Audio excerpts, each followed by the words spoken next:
If any of you here would say I didn't do the right thing to save the life of a colleague, then may God visit you with a heart problem.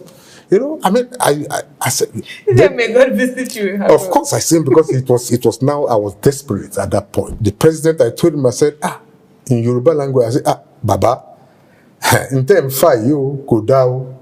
Teba fagburu, buru afagbo, and that's why any language you want to teach me now, it won't take me 1 month. I will be an expert in it. How many do you speak? I speak Russian language, I speak French, I speak Yoruba, I speak Igbo. German language, yes, I speak a bit of German. Really? Well, after the war, yes, fine, things started happening because the Gowon said there was no victor, no vanquished. But indeed, there was victor and there was vanquished. You see, when you now drum, when you beat the drum for too long, the drum will tell you the skin that it's made of. So that's why we are Igbos. But it's because of the way we are being treated, in this country.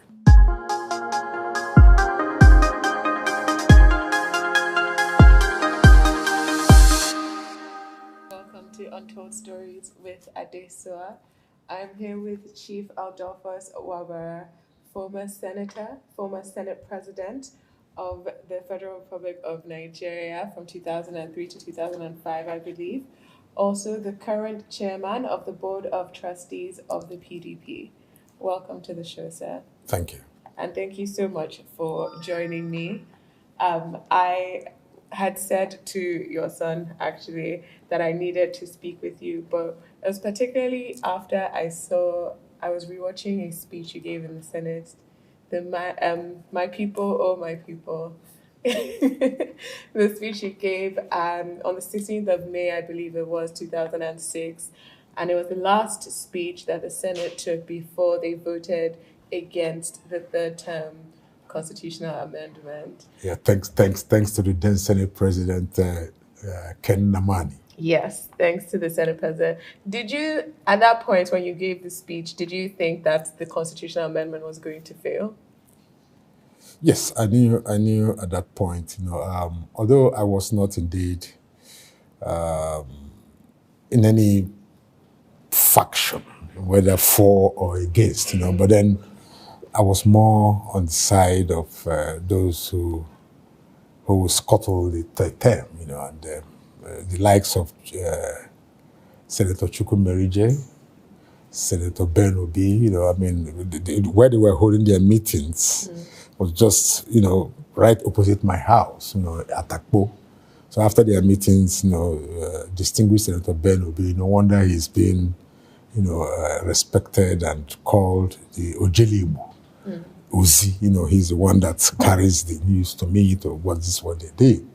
So, but I relied more on my people, and I had to deliver that speech. That I didn't know it was going to be that infamous speech. Infamous speech, I delivered that speech, and my people guided me, and I was the last person to speak, thanks to Senator Namani, because it was Senator David Mark, if you trace, since you are into journalism.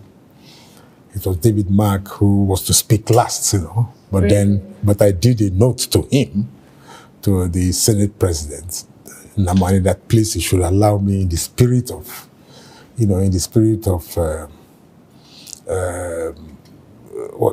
esprit de corps, that he should allow me speak last. And he obliged me. He didn't know what I was going to say.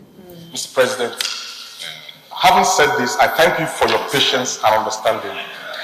As a result of all this, or in the light of the aforementioned, as we used to say in the civil service, my people, oh, my people.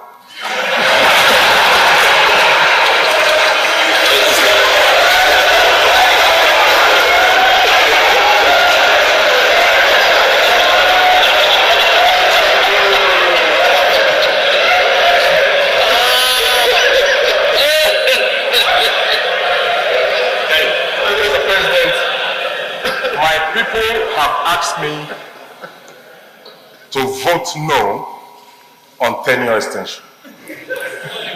And because I am here to give a voice to their wishes, I have to go back home. That is my last bus stop. That is where I'll be buried. I will not be buried in Lagos or Abuja. You know, I have no choice but to vote no when you call for the votes. Thank you, Mr. President. And I did that, and we thank God that we didn't have a third term. We thank God. It's recently been Democracy Day, and we've celebrated Democracy Day. Have you? This is nearly 20 years on from you giving that speech. Looking back, did you think Nigeria would be where it is today? Yes, in so much as the third term agenda was not allowed to pass. Now that you've just mentioned it, yesterday was Democracy Day. I mean, we don't even know which day, the 29th, when we were there. Today is 12th. But I want to wish Nigerians, a very good and healthy Democracy Day. We should be very patient. Democracy is a process.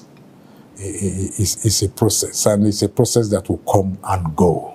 Mm-hmm. So I want to wish Nigerians, I know we're all suffering. We're all suffering, stomach infrastructure and things like that. And possibly empty stomachs. And definitely empty stomach. But I hope that since our president doballed, according to him, for democracy, I pray that he will listen and hearken to the voice of the empty stomach, Nigerians, including myself, so that... I didn't know that your stomach is empty, sir. You're very lovely home today. I don't believe your stomach is empty. But you said something interesting. You said that Senator Namani allowed you speak last, yes, and that it was supposed to be Senator David Mark who wanted to. But I want to know what your relationship was like with Senator David Mark, because I believe, were you in Mexico Christmas Day when there was like a scandal, and it was said that Senator David Mark and about 85 led some senators to try and remove you as Senate President back in 2005. Is that...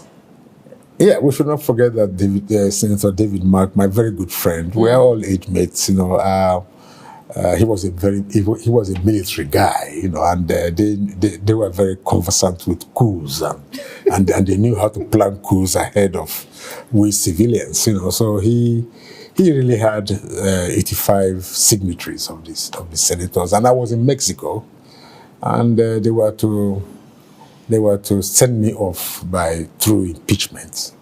I didn't have any. When I was Senate President, I selected or elected or appointed Senator David Mark, into a very, good committee. Juicy committee. I don't want to use the word juicy. All the committees in the Senate, are juicy and are good, but this was a befitting committee. What committee was that? I don't want to mention it, but if I mention it, everybody will be calling for that committee. So let's leave it at that. He knows, So, but then he now organized. They were all military guys, ex-military guys. Obasanjo was one of them. So IBB was there, remoting from, So how did you feel in Mexico? You were the parliamentary. I had to curtail my visit, and I came back that night. And I came back and went straight into a meeting. Chief Tony Aneni was there. They were all for me to go. They were all for me to go. Body George, they were all there. They were all for me to go. But I did. Since I was born, when I was born, I didn't know I was going to be a Senate President. So, and I didn't really care. But I said, let me just explain myself. Let me explain myself. So they accused me. That was when this corruption issue started. This guy did that. Including 55 million naira, I believe. Including Ato. This was even before the 55 million naira stuff, Then I came up and started talking about that embezzled the Senate funds or stuff like that. And these were funds allocated. I didn't have anything to do with the allocation of funds, to the office of the Senate President. They allocated the funds, and I now expended the funds, as to the best of my judgment, and I stand today to be proud that I did that. Then the likes of the late Aton Zeribe, Aton Zeribe, who was a beneficiary, came. He was a signatory, to David Mark's 85. So they now came on. Then I came back. I said, well, before you crucify me, let me hear from me. Then I asked, I came back that night and I asked the accounts department, can you bring the list of how this money was, disbursed? They brought the money account, The late Fidelis Okoro, had heart attack. Had heart problems, and he got about 8 million, if I remember. I gave him it. Then I said, if any of you here would say I didn't do the right thing to save the life of a colleague, then may God visit you with a heart problem. I said, may God visit you. Of course, I said, because it was now I was desperate at that point, but I knew, politics. We were there till about 2:00 in the morning. It was then they were convinced, and I think even the president, I told him, I said, in Yoruba language, I said, Baba, in terms of you go down, teba fagburu, buru afagbo, buru being if you pull cassava, cassava will pull the bush. So don't go because they had convinced him. You speak Yoruba very well. I speak. I'm a Yoruba man.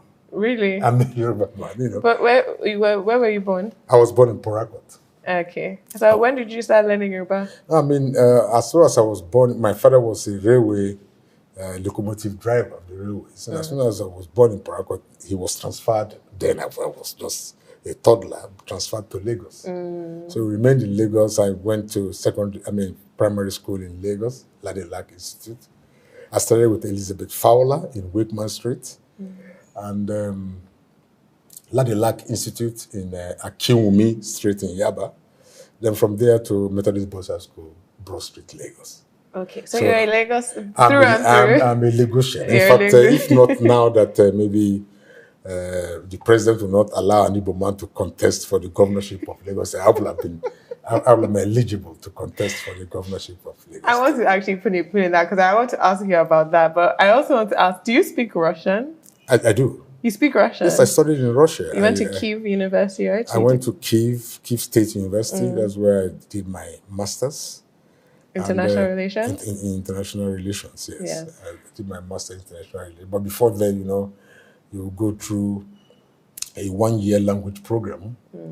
And I will recall, at the risk of being immodest, correcting my Russian language teacher in 6 months, that she was not giving us the rudiments of Russian language. Really? And she got angry with me, got very angry with me, and rusticated me, so to speak. But, then after a week or so, she came back and asked me if I had studied Russian language before coming to Voronezh State University. I said no, but I said, from the way you were teaching, and that's why any language you want to teach me now, it won't take me 1 month. I will be an expert in it. How many do you speak? I speak Russian language, I speak French, I speak Yoruba, I speak Igbo. I won't say I speak, but then German language, yes, I speak a bit of German language. Really? Yes. And you started your career in the Foreign Office. So you started your career in England, I believe, as an was it a external affairs officer in England? No, you cannot start from there. If I started from there, then I would be a local staff. I started my career in the civil service as a civil servant. Okay. There's a difference between civil service and public service. So yes. As a civil servant, I started as a stores examiner in the Federal Ministry of Works and Housing. Stores examiner. Stores examiner. What does that entail? Stores, just like stores auditing. You audit stores, of the federal ministry. Okay. And We were at Ijora in those days. We were at Ijora, very close to, you probably will not know what I'm talking about, ECN, you know. What's ECN? ECN was NEPA. Oh. That was the grandfather of NEPA Oh, I see. in those days, you know. So I started from there as a stores examiner, grade 3. Then it was from there I now went to the Soviet Union, then not Russia now. The Soviet Union in 1970 on federal government scholarship. That is Bureau, I think it was called Bureau de Change. No, not Bureau de Change. Bureau of External Affairs, something. Bureau of... So you got a federal government scholarship to Federal study in the government Soviet scholarship to Union. study in Soviet Union. Why did you intentionally pick the Soviet Union, or you just applied for the scholarships that were available? I'm sure, you know, I see you as a very intelligent journalist. You know, I did mention earlier that my father, you know, was a locomotive driver. So you will imagine that he didn't have that, what it took to send a son, a brilliant son, into the university. I left on 1st of September 1970 to Moscow, and by 1976 I graduated with a master's degree. That's actually incredible. So you go from the son of a locomotive worker, or driver, like you said, to the Senate president of the country. And part of that is because the federal government helped sponsor your education. Do you think that trajectory that you had, because I believe you were also an LG chairman, you worked in both England and Chad, you were in House of Reps in the Third Republic. Do you think that trajectory is possible in today's Nigeria? That's a very dicey question.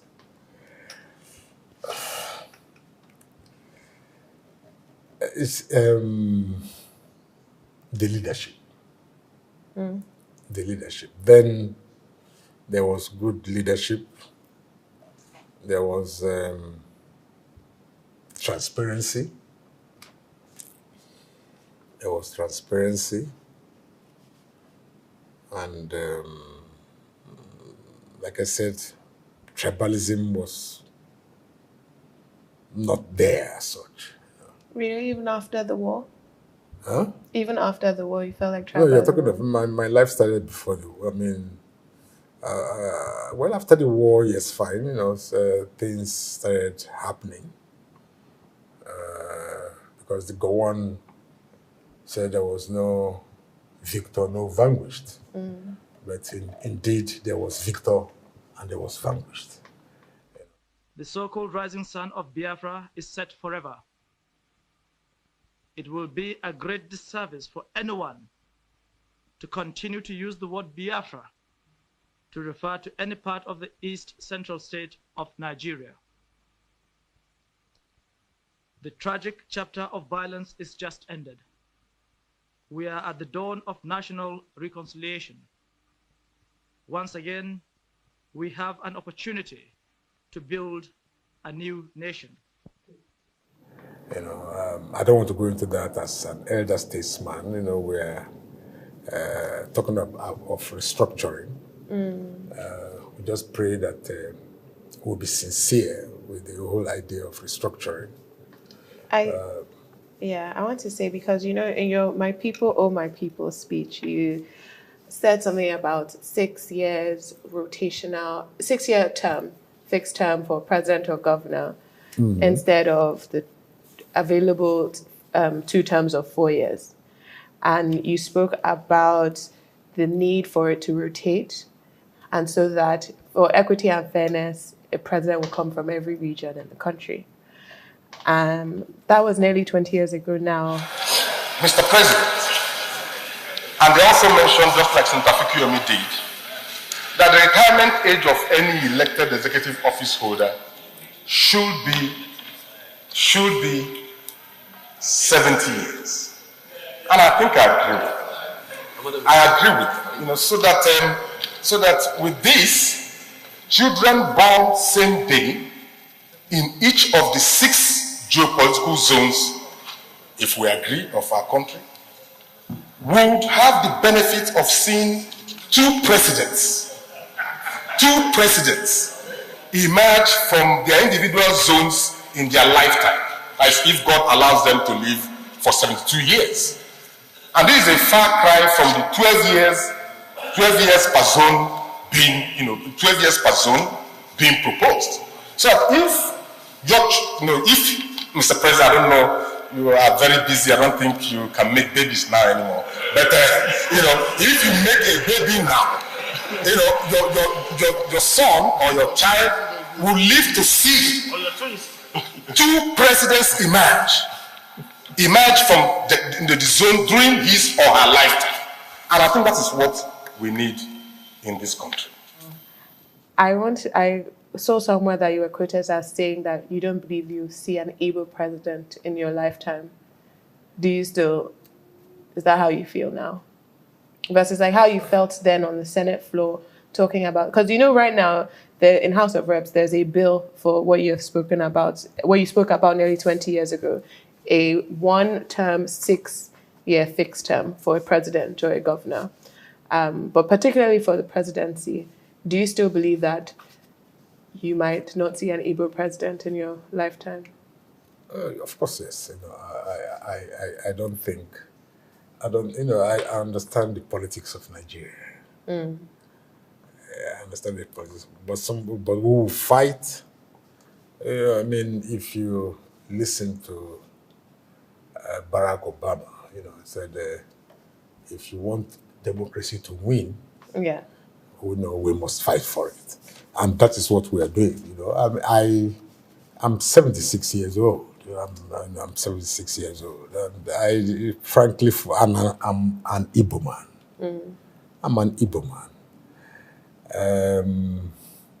Most of my friends are Yorubas.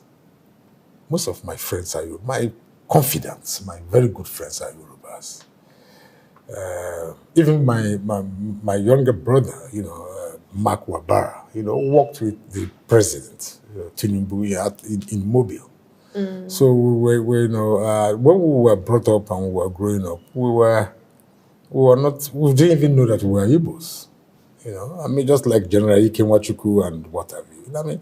We didn't know we were Igbos. We saw ourselves as Nigerians. And, the Yorubas, saw us as those, people that they can, handle and deal with. So, but in direct answer to your question, at 76, and going by what you referred to, yes, it's true. It was part of my, my people speech, in the Senate, that there should be 6 years, 1 term. And I remember Ken Namani then asking me, why are you being mathematical about this? I said, well, so that, it will go around, and whether anybody likes it or not, it will get to the Igbo man. You said that it will start in 2015. See? And everybody burst out laughing. But why did you choose 2015? I chose 2015 so that it will get to the Igbo man, very quickly, without any rancor. But you will recall that any time this presidency is getting to, my people, there is always, people start theorizing, fighting, and causing all kinds of problems to scuttle. So we begin to ask ourselves: are we really wanted in this nation called Nigeria? So, but if I thank the 35 members of the House of Reps who raised it up again. I hope they'll be able to push it through. Yeah. Then we will quietly and patiently wait until it gets to us. But we believe in Nigeria. Yeah. We believe in it. But then other Nigerians want to push us out of Nigeria. So if they don't want us, let them push us out. No, I don't agree. I come from a minority tribe, so every time this conversation happens, I don't feel like I'm included. I don't feel like, I believe people cannot say when it's my turn. Right? So I always find that very interesting when we talk about equity in Nigeria. It always feels like it's equity for the big three for Wazobia. Yeah. But there definitely is a case to be made that there has not been a president from the Southeast. And you said before that you're a Lagos boy. How did you feel about the last elections in Lagos and the tribal sentiment that came up, particularly in the gubernatorial elections? Especially, yeah. Yeah, but it shows that the Igbos are Nigerians. That's what it shows, that in every state or every community in this country called Nigeria, after the indigenous,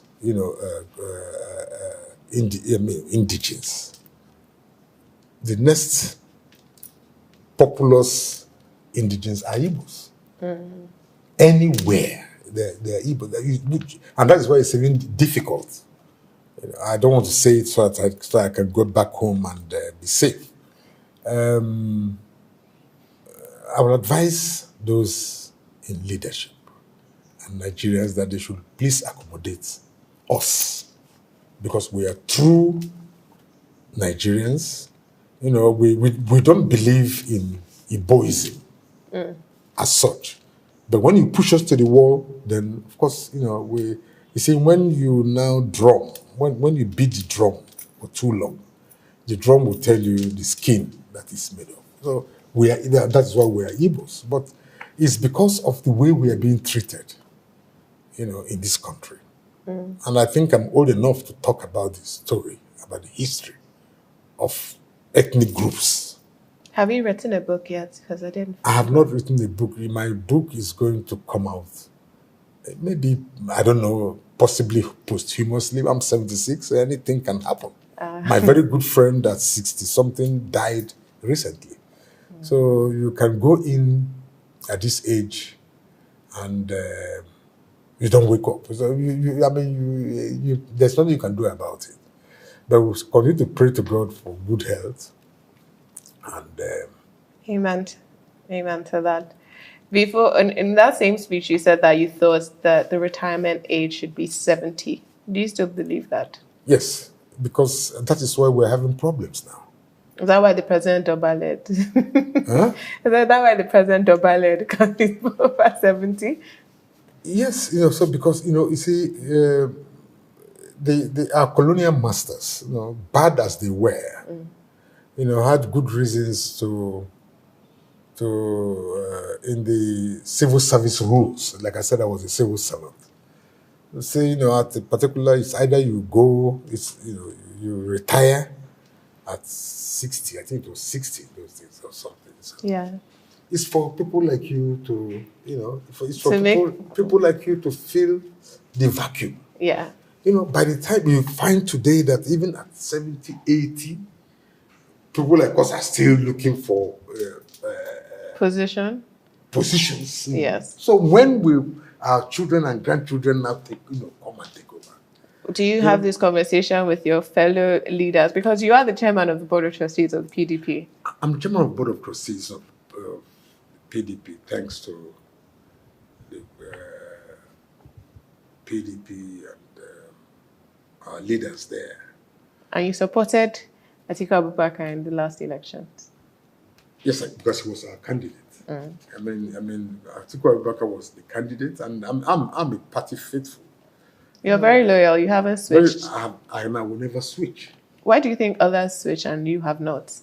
Because even when you had problems with Obasanjo and you spoke about maybe internal party pressure, you never left. You see, first thing, first and foremost, most of those that are switching parties, whether it's from APC, then APC to PDP or PDP, personal interest. Most of them have committed one thing or the other, and they are looking for protection. I think it was very clear under Buhari administration that if you crossed over from PDP to APC,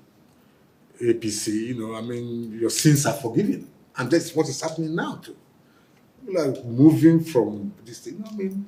And if those of us who have not moved and who probably will not move, we don't have anything to. If they find anything against us, let them prosecute us, just as I was prosecuted. For 14 years. For 14 whole years, to 2005. But the joy is that it is my party that did that. That means we were fighting corruption. That means we were fighting. I mean, if they could deal with me, and for a whole 14 years, that means we were genuinely fighting corruption. But we didn't. I mean, a former number 3 citizen, I was being accused of 10 million. I mean, my own share of that was 10 million. It was supposed to be 10 million, and I didn't go to anybody. I didn't go to any judge. I didn't go to the judiciary. I was there on my own and my God. My God, I am innocent. If I am innocent, please free me. It took my God 14 whole years of my life. I was very quiet. People were asking, where is this man? No, but we don't hear about him anymore. Until I got Acquitted. acquitted, discharged and acquitted. And that's why I was saying, if you don't have anything, my people say, if you are not carrying anything, you don't have anything to break when you are throwing what you have on your head. So, But, you see, before your trials, I want to ask why you decided to throw your hat in the race for Senate president, because under President Obasanjo, there were, I believe, 5 Senate presidents. You were the 4th. Yeah. And the Senate president before you was Senator Anium Pius Anium, who I believe had part of his house torn down in Abuja after his, I would say, differences with other people in power. They said that it was contravening the Abuja master plan. And before him, you had Senator Okibo, who there was a siege on his house, I believe, to try and get the mace back from Okibo. Okadibo. Sorry, Okadibo. Yes, Chuba Okadibo. Yeah. Who they were trying to get the mace from him using police force. Yeah. It did not seem like leading up to your time as Senate president, anyone had been there peacefully or anyone had enjoyed their term. So why did you still want to be Senate president knowing these risks? Well, that's a very good question. That's a very good question. I want Nigerians to know. I'm not even sure it's part of my book. I want Nigerians to know that I would have been the first Senate president in 1999 before distinguished Senator Evans and Wenham. And I'm sure that those leaders that were around then, some of them are still alive today. I would have been. And of course, I didn't know anything. You see, my middle name is Ndunewe. Ndunewe. In Igbo, that is a name Ndu, a life of envy. Most of the things that have happened in my life, I didn't have any control over them. In 1999, in June, when the issue of the Senate presidency arose, I was to be the Senate president. The late Ekweme, Dr. Alex Ekweme, of blessed memory, our father and leader and founder of PDP, approached me. I remember it was my birthday usually is 1st of June, and the Senate president then in 1999 emerged on the 3rd of June. We were all senators elect. I was in my room. My late wife came in from New York to mark my birthday before the inauguration of the Senate. I recall I was somewhere in Nikon. We were all in Nikon, up there was somewhere in Nikon. And she just arrived, and of course, you know what I'm talking about, I won't say it, around 3 a.m., I was still with my wife. Then she just came back. Then a phone call. There was a phone call. I picked the call.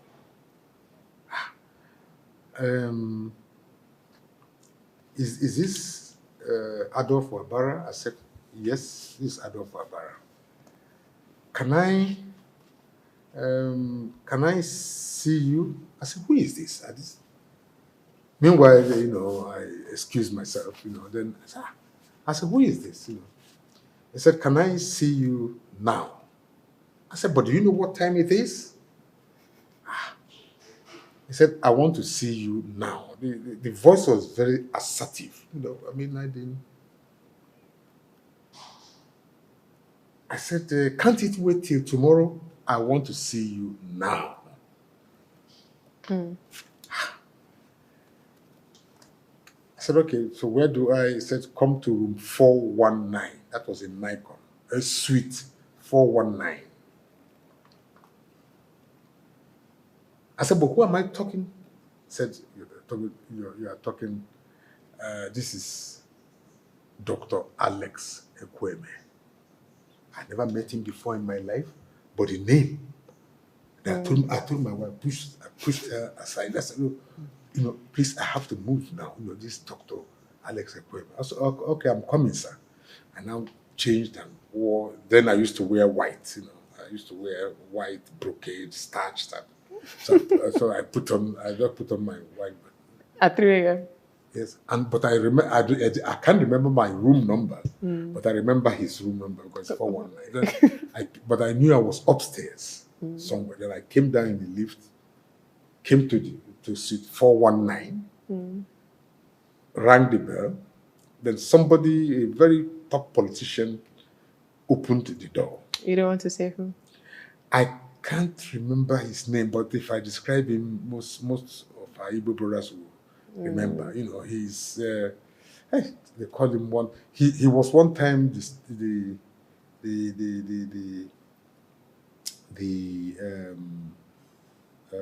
what do they call this parties now? He was now the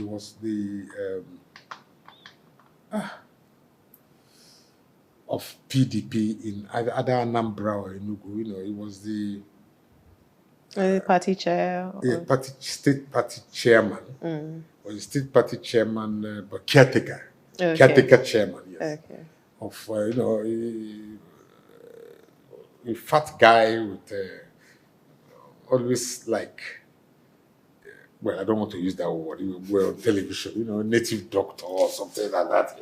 He was always like that, But his name, they probably know who I'm talking about. He was one who opened the door in Ekweme's suite. And I came in that 3 a.m.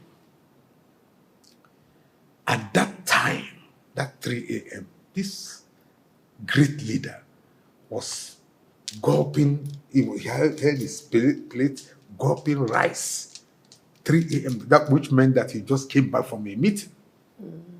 And as he didn't know me, I didn't know him. As he was eating the rice, I could see him through his glasses looking at, who is this guy? Is this the guy? Then he finished, he said, oh, are you Adolphus Wabara? I said, yes, sir. You're Adolphus Wabara, you are from where? I told him, he said, have you been to the Senate President's office? I said, no, I don't know where the Senate President's office is. He said, you mean you've not been to the Senate President's office? I said, no, I don't know where it is. We're waiting for the inauguration. This man, this great man, now said, tomorrow, and we're talking of the third now. This is the third morning. Third morning. He said, you are going to be the Senate President. I said, how, sir? How can I know? Why would I? He said, no, that they told me the story, which maybe it will be in my book. You want to give us a little bit of that he was offered the position. He gave it to late Senator Onyabo Obi, which did not fly, and then they now asked him to, and he could not be the Senate president because he didn't contest any election, and the person he wanted to be in the person of Senator Onyabo Obi late, didn't have the opportunity because one senator who was there would not resign for him to contest, So they now went through the whole 15 of us from the southeast, and he found that I could be. That's why he invited. I said, really? I said, really? I said, thank you very much, sir. Then he said, I should go and get my CV. Do I have a CV? I said, yes. It took me 1 second to fly from that floor to my... I rushed up and told my wife, I said, do you know what? I'm going to be the Senate president. So she said, what? She didn't even understand what was happening. She said, who could be calling you? Because this American said, who could be calling you at this? I said, please, this is not time for that. I just went and collected my CV and rushed down in a jiffy and gave to him. And of course, he was looking at it and said, oh, you mean you are this type of, are you sure? I said, yes, that is me. He said, okay, see me by 8 o'clock in the morning. We're talking of from 3:34 that morning, 8 o'clock, and I was a Senate president between that 3 o'clock till 8 o'clock when I was denied. Honestly, I was, you're on top of the world. I was on top of the world, the late Senator Ibrahim Mantu, they were the guys then, Senator, Adawari Pepo, I don't want to mention those, I don't want to even mention, what's his name again? He wasn't a senator, but he was a power broker from the East. It's the old age. That's why you have to write the book, though. So they were all within these few hours. That it was through what my leader and my Igbo father told me that I would be. But then before we got to Solomon La at Sheraton Hotel by 8 o'clock in the morning, Mr. Fixit, your brother, Tony Aneni, had changed everything. Then he told Obasanjo, I said, listen, if you want to be, if you want Evans and Wenham to be your Senate president, I will fix it, But the story is for another day. And the reason is because Tony Aneni of blessed memory, that was a family issue. Between you and him? Between my in-laws and him. I see. That is for another day. I see. So then he did everything to make sure I did not emerge. He convinced Obasanjo that I should not be. And Senator Evans became the shortest Senate president we've had today. And Senator Evans and Warren now became the Senate president. I think he has the shortest tenure still to date. Yes, because of the scandal. You see, this thing, the banana peels started from him. And I also had banana peels. I fell for it. And, but then, we thank God. But I have my respect for Senator Evans and Warren. I didn't vote. You talked about Chubo Kadibo. I voted for Chubo Kadibo. Okay. I didn't vote for Senator Evans and Warren. And when it was time to constitute the committees, Senator Evans and Warren knew that I did not vote for him. We were voting alphabetically. I see. And my name, I was about the last, Wabara, W. So when they and I knew that Evans Ewonem was already winning. But you still didn't want to vote for him. Yeah, no, I didn't know because of course, this They had scuttled your own ambition. Yes, but that wasn't even the. But I knew that Okadibo was the best. I see. I was the best for that position. I see. So you supported him. It was the best position. I mean, I didn't go for it, but they were trying to push me politically. Yeah. So, but then I now voted. When we were taking count, Evans Ewonem was leading Okadibo because of government influence, the executive influence. So when it got to me, well, it was myself, Wabara, Waku, Zwingina, and just 3 or 4 left. Evans Ewonem was there.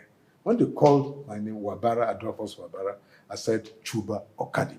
In fact, I could see your colleagues, in the gallery, coming out to say, "Who is this foolish senator?" So you stand on what you believe. You stand on what you believe. Regardless of the consequences, you stand on what you believe. And I want to thank Evans Ewonem in his grave. When he was constituting the committees, he gave me the most powerful committee. Defense. He gave me then it's not now that they balkanized and divided defense into all kinds of things. Then defense was defense. Navy, Army, Air Force, defense headquarters. He made me, I was shocked when he announced my name. I was shocked. And that is why today and up till tomorrow, Evans Ewonem remains mature. That's fantastic. I want to ask something, but this might be a bit personal because you mentioned your wife who's late, and also that night and the excitement of that night. How was it like having her as your partner to support you through your growth? Because I believe you met in London, right, when you were still. Is that correct? Yes. You met in London when you were working for an event. You must have heard a lot of news. I mean, did you research on my person? Yes, I did. So you met in London. Yes. And so how was that journey? Especially, politics in Nigeria, the exposure, the strain on family. How was that? My wife, Felicia,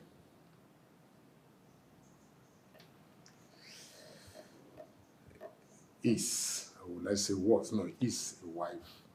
a woman, every man, or a character every wife should be.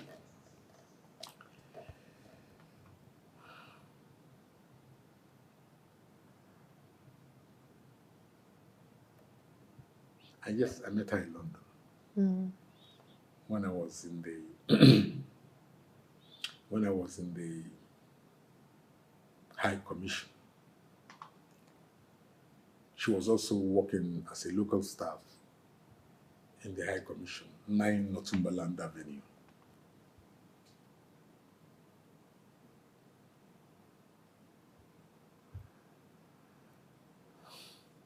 Well, let me just end up by saying she was very religious.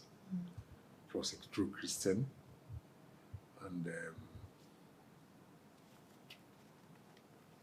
I miss her up to today.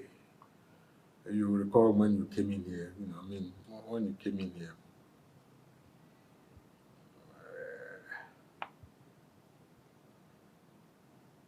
I miss her. And I'm begging God to please unite me with her when it is my time to go. I don't want to challenge God to say he should. But she was there, when this whole problem started, scandal by the president then.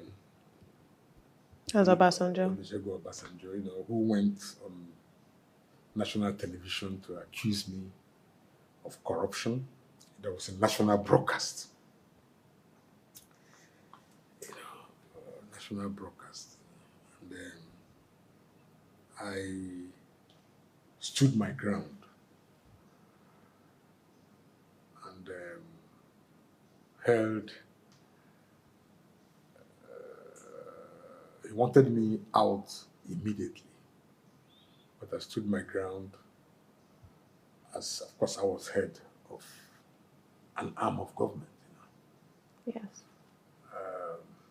I think for about 2 weeks, the Senate, the National Assembly was, or maybe the Senate, was closed. Then I made up my mind to resign, to face because you cannot fight government. I want to advise politicians, you can't fight government. That sounds like a very sad thing. So I now said I was going to resign on my own terms, not a question of me being forced to resign, no. Because I knew I was innocent. Even my very good friend, who was then the NSA, I think it was NSA, Nuhu Ribadu, knew I was innocent. I hope he will listen to what I'm saying now. He's NSA now. He was EFCC then. Okay, he was EFCC then. Yes. Thank you for the correction. But my people say there is nothing that cannot be used to chase a fowl away. So they used all kinds of things to. I said, fine. I didn't know I was not born a Senate president. So I didn't even know how I became a Senate president. I just told you its trajectory. So why should I sit down there and start fighting for a position that when you look back as politicians, you look back those who are singing your praises. Before you know what is happening, you will not find them again. And once, I was too old then to know that it was, you couldn't fight, government or the president. You couldn't fight government. So, I resigned. And the reason why all that happened was because of third term. It was because of third term, because I was approached. I don't want to, thank God we made. There's an allegation that I believe you've made or has been made that you said that you turned down a 250 million naira bribe. That's very correct. To support the third term agenda. That's very correct. You still stand by that? You turned down a 250 million naira bribe. Yes. The money came to me,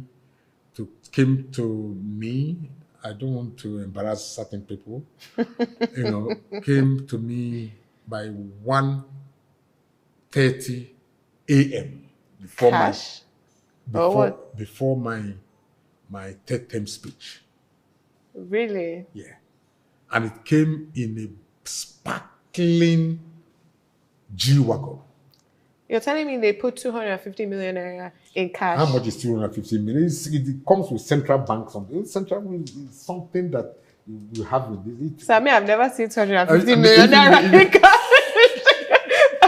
You're telling me there was 250 million naira cash put in a G-Wagon and driven to you at 1:30 a.m. G-Wagon, black G-Wagon. I can still. You can still see it. And a rickety 504 station wagon. Wow. Yes. It came and the money was discharged. Then my wife was still alive then. Then Is it her that told you not to take it? What stopped you from taking it? What stopped you? No, in the first place, you see, don't forget that I studied in the Soviet Union. And these things called money, corruption, we were not trained like that. We believed in communism.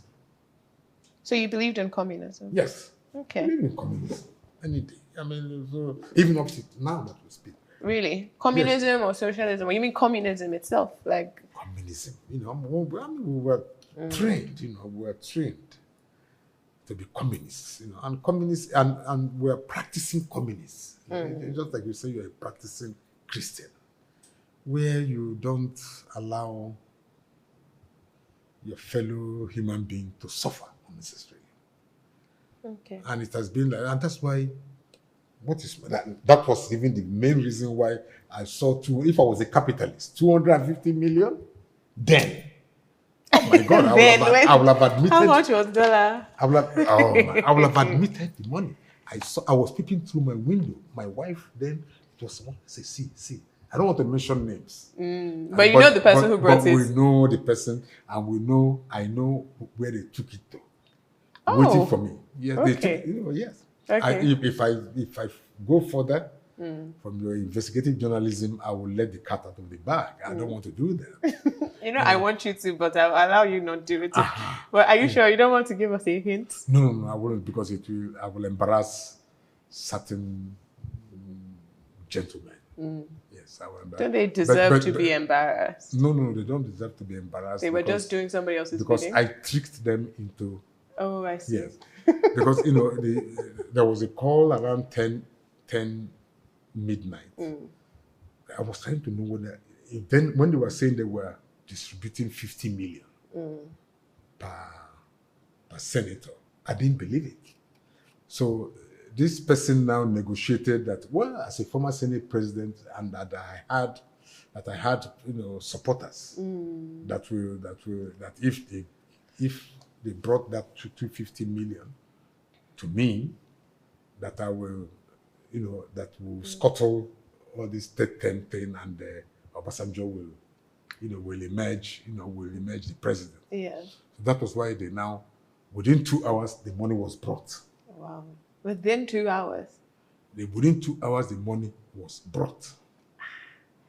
2 hours, 250 million naira. Yes, well, CBN, these steel boxes. I saw it. It didn't come to me directly, but I was seeing. Then the person now called me. The person now called me and said, the money is here. I said, come on. I said, you know what? I don't want to. I said, please, I don't, this money coming from the source this money is coming from. Maybe they will arrest me again to say that I'm. So let them take this money and bring it back. And bring it back by 8 a.m.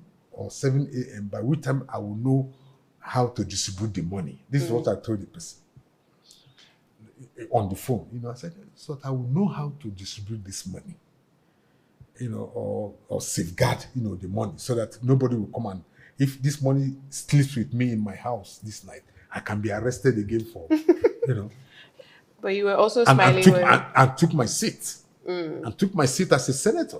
Yeah. You were also smiling when you gave that speech, my people speech. You were smiling. It seemed like you were enjoying it. Now I'm wondering if you were enjoying it because you had seen the steel boxes of cash earlier that day, or because you just knew it was going to fail and it was an important moment. No, I knew it was going to fail. I knew it was going to fail. And two, don't forget, those of us who were trained, who studied in the Soviet Union in those days, who were rugged. No, forget about these things you're talking about. We were not cultists, but we knew what society was, what a nation was, and that corruption was the bane of any development. So I was just smiling. We knew. I knew that it was going to fail. Whether and of course Namani also knew that it was going to fail. And when I applied to him surreptitiously to please allow me speak last, because I knew if David Mark had spoken last, it would have been a different ball game. Because he was in support. Yes, I wouldn't know. Yeah, it's coming from you. So it was just. I think God loves Nigeria. God loves Nigeria. There's been talk of the 5 Senate presidents under Obasanjo. There's been talk of the money flowing through Senate, even from yourself. Do you believe that the National Assembly now or the Senate now functions differently? Do you believe that they are a separate but equal, powerful arm of government, current Senate? See, the unfortunate thing is that during our time, you say 5 Senate presidents, it's because it was zoned to the southeast. Yes. That is why, somehow we had 5 Senate presidents from the southeast, one after the other. The fact that we had 5 senators, does not suggest that Igbos cannot, do not respect themselves or cannot support themselves. No, all that happened. All that happened was external politics. I told you about Evane when your brother Tony Aneni came up and convinced the president that you are the president. If you are the president, you must be the president. Then, Evane Wenem came up. And Evane Wenem now, came up with the problem of whether he went to jail for whatever, somewhere in London or something, the man that put him there, as Obasanjo, couldn't save him. He was impeached. So all these things, not from us, not from the Igbos. Then Okadibo now came up. Oh, there was an issue. There was an issue of contract. Yes. There was issue of contract, and of course, you will know that at that point in time, Obasanjo didn't want Okadibo. And if an Okadibo should have been the original, the foremost Senate president. If Okadibo had been allowed, if the Senate had been allowed to elect Okadibo before Evane Werem, we won't have all these problems we're having in the Senate today, because he was the popular candidate. But because of some political issues that most of us didn't know, Obasanjo didn't want him, and everything went on and until he was removed. I want to actually ask you a question. Yeah. I want to relate that because I spoke on the show to former Senate President Senator Bukola Saraki, Dr. Saraki, and he spoke about Buhari not wanting him and the machinations and how, but he was a popular candidate of the Senate, and he was able to win. How do you think that the Senate has changed, or the nature of the game has changed, or do you just think that Saraki was able to just go ahead? Because you've said multiple times you can't defeat the government, you can't win, right? Ultimately, but he was able to emerge, and he was not the president's choice or the choice of certain people in power.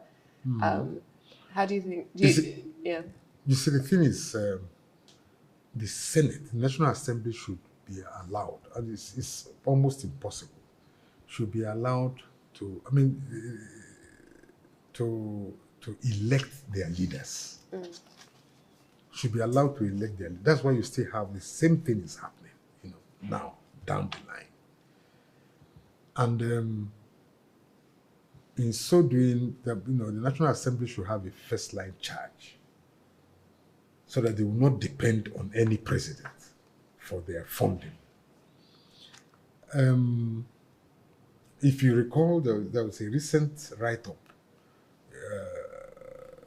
a piece. There was a piece by one journalist from Tribune, who now picked me and Saraki. We were not. Obasanjo didn't honor me with my GCON. And Buhari did not honor Saraki with GCON. We will fall in the same problem, just because we did not support them. Saraki did not support Saraki. Saraki did not support Buhari. I did not support Obasanjo for his third term. But Nigerians will say that but that is the truth of the matter. Does that still pain you, the GCON? Does it what? Does it pain you that they withheld the GCON? It's my right, but even posthumously, I know that a president will emerge one day in this country and will see the truth. Because without at the risk of being immodest, for crying out loud, without people like us, there won't be democracy now. Yes, if we have supported third term, we'll have had dictatorship, tyranny, and people like Buhari won't have emerged. even the president Tinubu wouldn't have emerged because Obasanjo would have still been there. He would have still been there, you know, so we sacrificed. So that alone, my third term speech should even end me without going to the stories of what happened. And also end, Saraki, whatever we fought, and if we died, we will have died for democracy. So is this how they will have, so I believe that posthumously, that one day, You'll be awarded. one day they will confirm, although somebody like Ben Obi said, address him as GCON. One will come to our party and address as GCON because they know what I did, to really ensure that there is democracy. I sacrificed my life, and thank God I was not killed, because one can be killed in this business of politics. I thought that the business of killing stopped a while ago. No, it doesn't stop, even in advanced democracies. True. Even in Russia. Oh, see what I mean? Oh, see? Well, I don't know if I would call that an advanced democracy, but even in Russia, the business of killing... It's advanced. What are it's an advanced country, but is it an advanced democracy? It is still an advanced democracy. Is the way you take it. So if we allow what is happening in Nigeria as democracy, then it's our fault. It's our fault. Speaking of democracy, especially when we talk about speaking about federalism, we're speaking about rotation. The current Senate president wore to plenary. He wore the logo of the president, the bat logo, the infinity logo that Tinubu wears, right? As his signal, his logo. What do you think do you think that's a positive message? I mean, you don't even need to ask that question because you have the answer to it. I've just told you that we should fight. We should fight for democracy to win, according to Obama. We must fight for it. A situation where the president is the one who dictates who is the Senate president. If he doesn't wear that insignia, then he will lose his job. But then, in fact, the electorates also have a role to play. The electorates have a role to play. Stomach, infrastructure, and problems, the electorates are the most powerful in any democracy. How would you advise the electorates to hone in their power? Because a lot of people do feel disenfranchised or weakened by the system, whether they don't trust INEC, whether they don't trust the judiciary, whether they don't have faith in the executive arm of government. I know that hunger misdirects. Hunger misdirects. My people say a goat, a goat, when you're pulling a goat, when you are having, leaves or whatever the goat eats, you are the person the goat will continue to follow. That is what is happening in our democracy today because of hunger. So, the elders and the politicians, those in government, are not creating the enabling environment to eschew hunger. It's a deliberate act to continue to make the electorates hungry so that they will continue to follow sheepishly, so that stomach, infrastructure first, before they start thinking of whether we are being led aright or not. So if we are unable to establish, manufacturing companies, an economy that, does not have a job, one job, being serviced by one manufacturing job, being serviced by 3 shifts. In those days, when we were growing up, what's the name again? Adesua. When we were growing up, we grew up in this face me and face you house. Oh, Papa Adesua, Mama this. You wake up for a whole week, you probably will not find Papa Adesua in the house because he's on night duty. The other time, you will not find Papa Onyema because he's on afternoon duty. What does that say? That is a very sound economy. That means there is manufacturing. So one job, when you ask them what are they doing, they are either boiler men, they are either boiler managers or boiler men. So they do shifts. An economy that has not risen to shift work. One work, 3 people are doing it, for 24 hours. Then you've not arrived. But in Nigeria, 2 o'clock, everybody has gone to sleep. Because there is no shift. That means There's no lights. There's no light. There's That means no we don't work. have an economy. So by the time, if we have that, then you find people, if we have one job being manned by 3 people, morning 8 hours, the other one under 8 hours, then they will continue to go after politicians for money. Because there's nowhere else to get it. So someone who has spoken about we need a productive economy and not an economy based on consumption is the former governor of Anambra and the former presidential candidate of the Labour Party, Mr. Peter Obi. Now, obviously, as a Is he the Labour Party or APGA? the Labour Party now. He was originally APGA, then he was PDP, then he was Labour Party. Who? Peter Obi.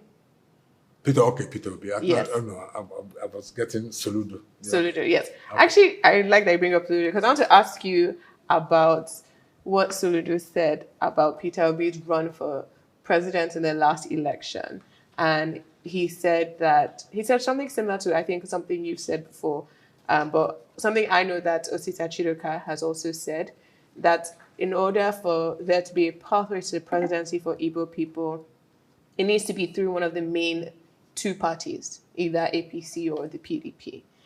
And Soludo did have a thread, a message that he put out online, he put out on Twitter in response to Peter Obi's ambition, saying that he felt that Peter Obi creating a 3rd force was going to scuttle an Igbo presidency coming up soon. And you had also said that you believe that an Atiku presidency might be a clearer path to an Igbo presidency because after it rotated to the northeast, it should rotate to the southeast. Those are 2 regions that have not produced a president, right? Do you agree a bit? Did you see what Soludo said about Peter Obi? Do you agree that his run in 2023 was more harmful for the actualization or realization of an Igbo presidency? Or do you believe that he's possibly going to be the first Igbo president we get in Nigeria?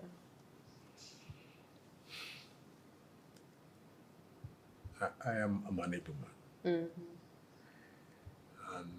And a true Igbo man at that.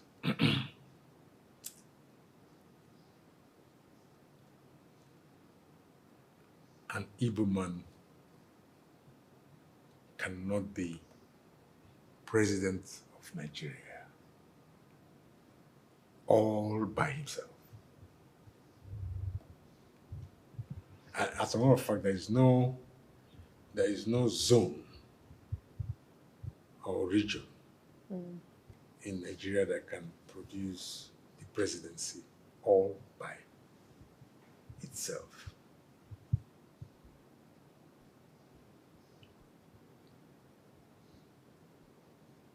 We must achieve that in synergy with either the Southwest or the North, Northwest, or whatever. Even in the South, we the Igbos are being discredited. Is it with the South-South? South-South, our South-South brothers that we should ordinarily, rely on. They don't want us. And that makes me feel that the obedient something was a movement.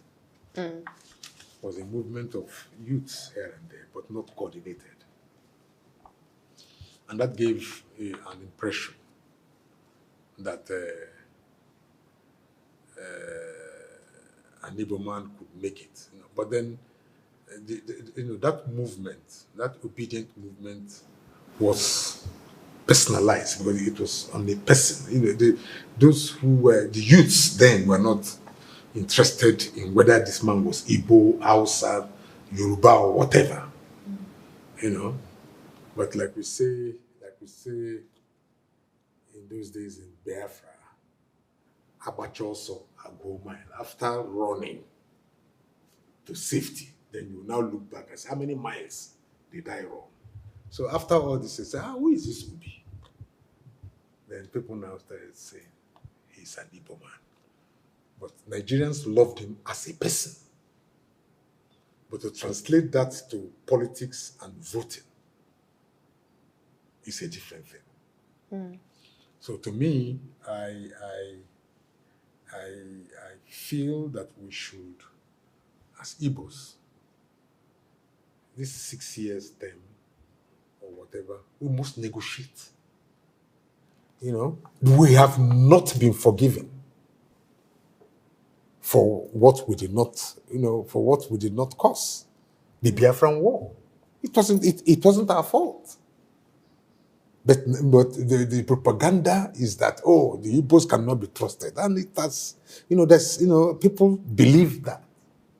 And that is why we are not trusted. So we need an endorsement from the other zones to say, if Nigeria should be Nigeria, the Igbos are part of us. Please, let's give them this chance.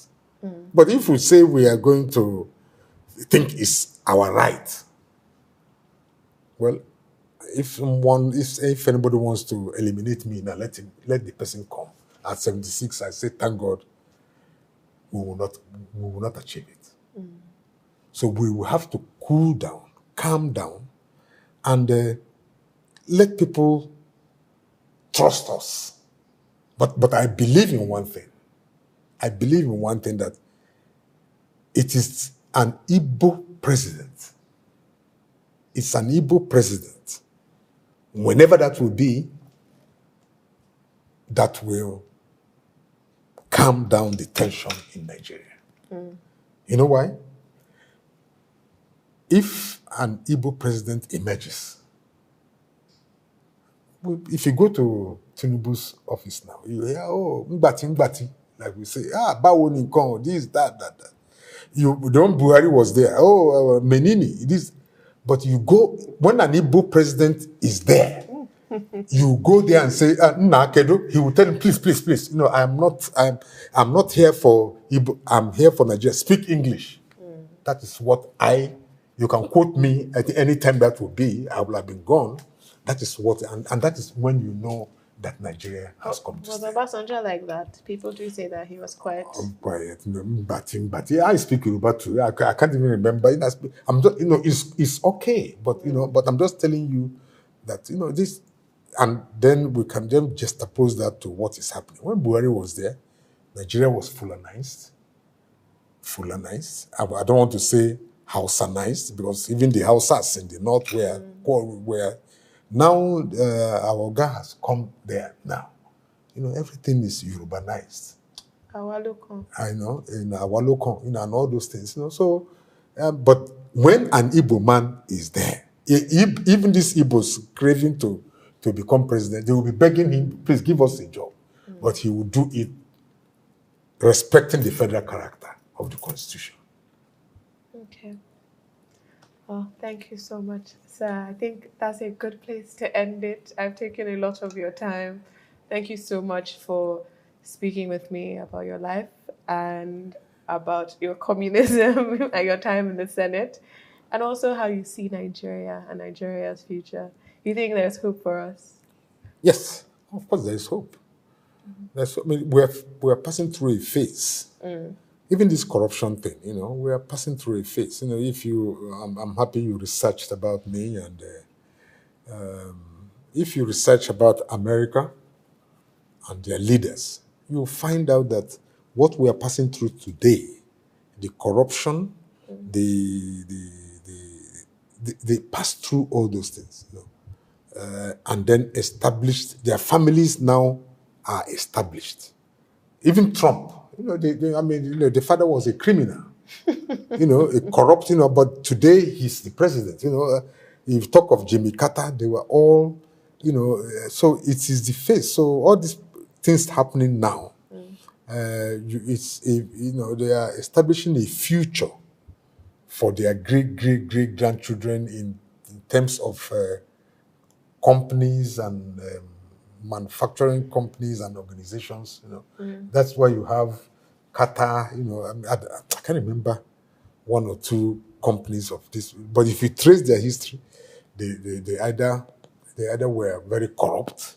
Their great parents, yes, but now they are clean. So this is the phase we are going through. We're going through our corrupt phase. We are going through our corrupt phase, and at the fullness of time, the corrupt money will establish families, and businesses, How in the many future. Nigerians will lose out in that journey? People are literally dying of hunger. Yeah, people are dying of hunger. It's a phase. It's a phase, and that's why I was so happy the way the president, alluded to to what happened to him yesterday, that he prostrated in the Yoruba way for democracy. And let's wait and see him again. Probably he would, that would be, an answer to the future of Nigeria. Okay, this will be my last question, actually, because Yes. I haven't asked you about the PDP, really, or the PDP's future, and you're the chairman of the board of trustees of the PDP. A lot of people say that PDP has left opposition work, that one of the higher ranking members of this current administration is the Minister, Nyesom Wike, Honorable Minister Nyesom Wike, who's a member of the PDP, that the PDP's internal battles, whether it be River State, whether it be Adamawa, that the PDP's battles have really handicapped the party, and the party is not doing good opposition work. Do you think that that's a fair conclusion? Is the PDP injured? Well, PDP is the greatest party in Nigeria and in Africa.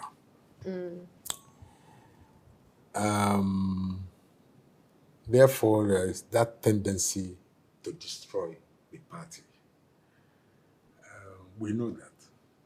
And as chairman of the board of trustees and the conscience of this party, we will right the wrongs. Those who feel that we know those who are in the party and for what reasons they are still in the party. But the party will not be destroyed. Okay. PDP will never die. PDP, in fact, those who have left, at the fullness of time, they will come back. By the time we will repair the party, Okay. we will do what it takes. It's not a one-man's job. But when you call a PDP meeting, you'll be shocked at the caliber of men and women who will, quietly attend, the meeting. We are for the people, and just as our name goes, the People's Democratic Party. Okay. We are for the people. Okay. And the people are for us. The people are for us. It's unfortunate what happened. I don't want to go into details of what happened the last time. We talked about Peter Obi. If he hadn't rushed out, if you combined his votes with that of Atiku Abubakar, all of PDP, it was more than we'll be smiling to Aso Rock now. But I think God. See, anything that happens is of God. God wants Nigerians to taste the good or the bad of APC. And then come 2027, they will know how to cast and protect their votes. and they'll cast and protect their votes for PDP. Well, we'll wait and see what happens in 2027. Thank you so much. Thank you so much, Senator Wabara, for your time today. Thank you so much. And thank you, everyone, for watching. Thank you so much.